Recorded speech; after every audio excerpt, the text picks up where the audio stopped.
The idea of special mental abilities such as psychic powers or extrasensory perception has intrigued people for centuries. There are several claimed varieties of psychic powers, including telekinesis, mind reading, and the ability to predict the future. It's the stuff of fiction and movies, but is it real? We will discuss that next on All Things Beer and Bacon.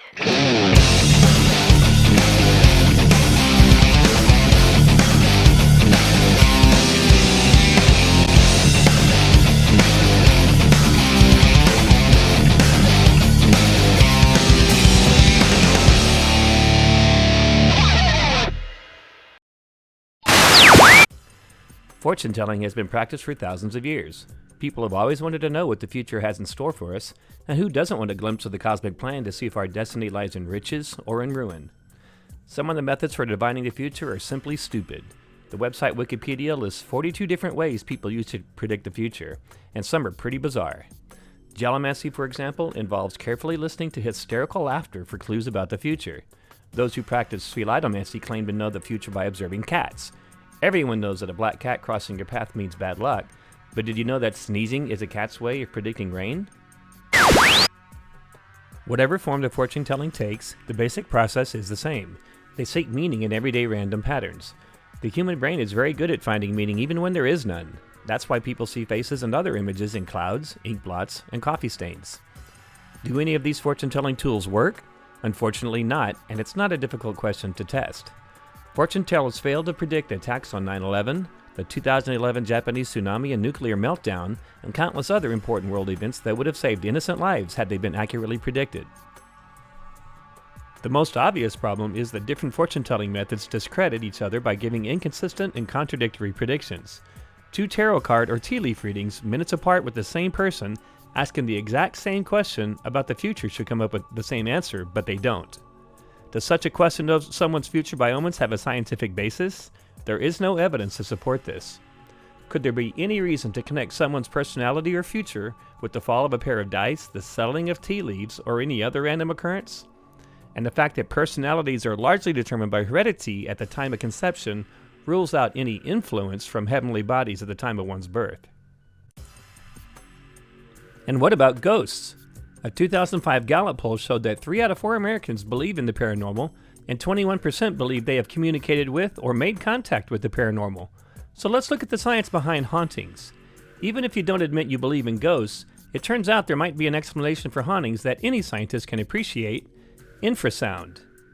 Infrasound refers to low-frequency sound vibrating from 0.1 to 20 Hz, just below the threshold for human hearing. It's used for monitoring earthquakes, and in World War I for locating artillery. But it was engineer Vic Tandy in 1980 who discovered that infrasound could be responsible for many so-called hauntings. In his paper titled Ghost in the Machine, Tandy describes working in a laboratory that had a reputation for being eerie. People often complained of feeling anxious and uncomfortable. One day, a fencing foil clamped in a vise started vibrating for no reason. He found a fan emitting noise at a frequency of 19 Hz, and when it was turned off, the vibration and the feelings of discomfort disappeared. Tandy found that these low-frequency vibrations caused blurred vision, dizziness, and feelings of fear in humans. He repeated his experiment with great success at several locations reporting to be haunted. At this time, I would like to consult our very own in-house psychic medium, Madame Lasagna. Thank you for coming on the show today. What do you want now? I was hoping that you could give us a quick reading, to show the world your psychic powers are real. Okay, but just this once. I am hearing something from beyond. It's your mother. She wants you to stop touching yourself. Okay, now, wait a minute. She says you will go blind. Wow, maybe that wasn't such a good idea after all. What do you say we get back to the topic at hand? Believe what you want, but the truth is there is no psychic power, and these people are frauds. There is absolutely no scientific evidence supporting anything psychic is real. Back in the 1920s, a panel of scientists from the magazine Scientific American, including famed magician Harry Houdini, once offered a cash prize of $2,500 if anyone could come forward and prove they had psychic abilities. While one famous psychic at the time came close, no one ever claimed the prize, as they were all proven to be false. Even the afterlife is questionable. In 1927, the year following Houdini's death, Bess Houdini held the first of several seances in an attempt to contact her deceased husband.